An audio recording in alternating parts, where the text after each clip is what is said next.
Hello, and welcome to this tutorial.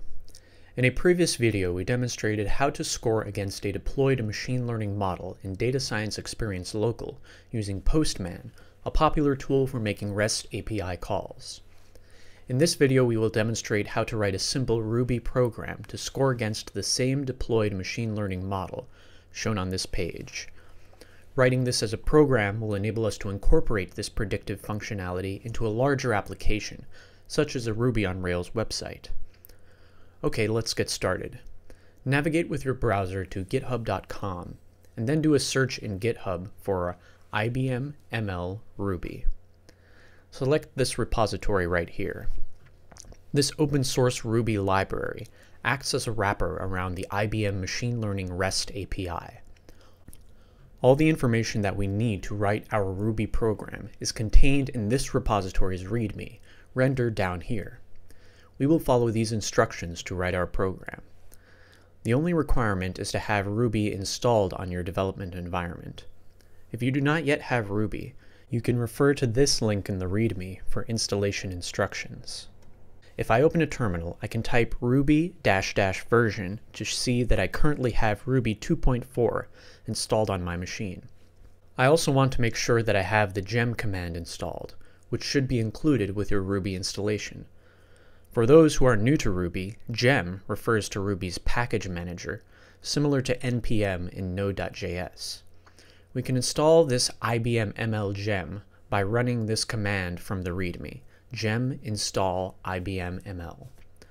Copy-paste the command into your terminal and run it to install this gem on your machine. As you can see, the gem with the latest version was successfully installed on my machine. Now we can begin writing our program. Create a new file in any working directory and give it a name. I'm going to call my file ml-test.rb. Make sure that the file extension is .rb to indicate that it is a Ruby file. Now open up the new file with your favorite text editor. Great, let's start writing our program. Go back to the GitHub README and copy this setup section, then paste it into your new file.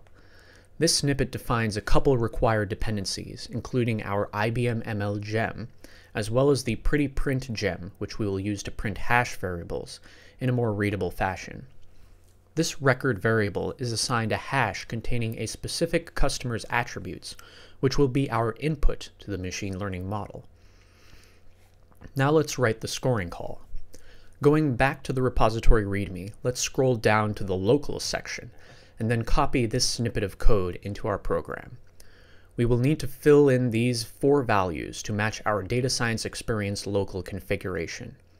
For that, we will go back to DSX Local, and here in the deployment page we can see the external scoring endpoint. From this URL, we will copy the host name and then assign it to the local host variable in our code. Then we will do the same for the deployment ID, this GUID at the end of the endpoint path. Assign this value to the deployment ID variable. Make sure that you are assigning these values as strings in either single or double quotes. Finally, we need to fill in the username and password, which will be the same credentials that we use to log into our DSX local account. I will supply these values through environment variables to keep sensitive credentials out of my code. If you prefer to assign them directly, feel free to do so, once again making sure that they are quoted as strings. Okay, now that we have our variables defined, this line that creates the ML service object should execute correctly. If we wanted to, we could use this line to fetch an authentication token, just as we did in the previous video using Postman. However, we do not need to do this because the next call already does it for us automatically. So I'll remove this line of code. As you can see, the last line calls the score function from the ML service, supplying the deployment ID and input record as parameters. Finally, let's go back to the README and copy this first line from the print score section so we can see what we got. This is where we use that pretty print library from before. Okay, now we can go back to our terminal and run our program. Type in ruby ml-test.rb and hit enter. As you can see, we got a hash output with 2 top-level keys, fields and records.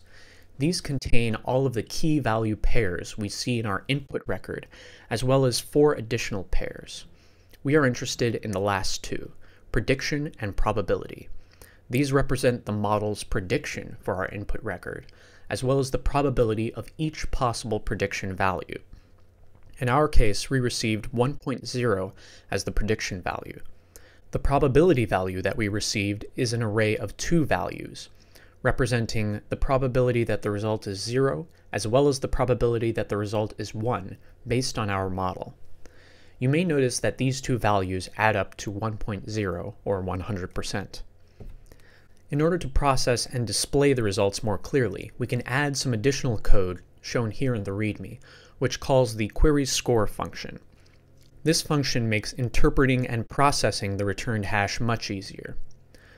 Once we have the prediction and probability values as variables, we can output them at the end of our program, as you can see down here. Running our program once again, we can see that in our case, the model returned a prediction of true with probability of 86.9%. Great, now we've written a simple Ruby program to get a machine learning model prediction. From here we can take these values and have our application execute a specific operation based on our prediction for this customer. For example, we could display a special offer to this customer on our website based on the high probability that he will buy this product. Thank you for following along with this tutorial. We hope that you enjoyed it.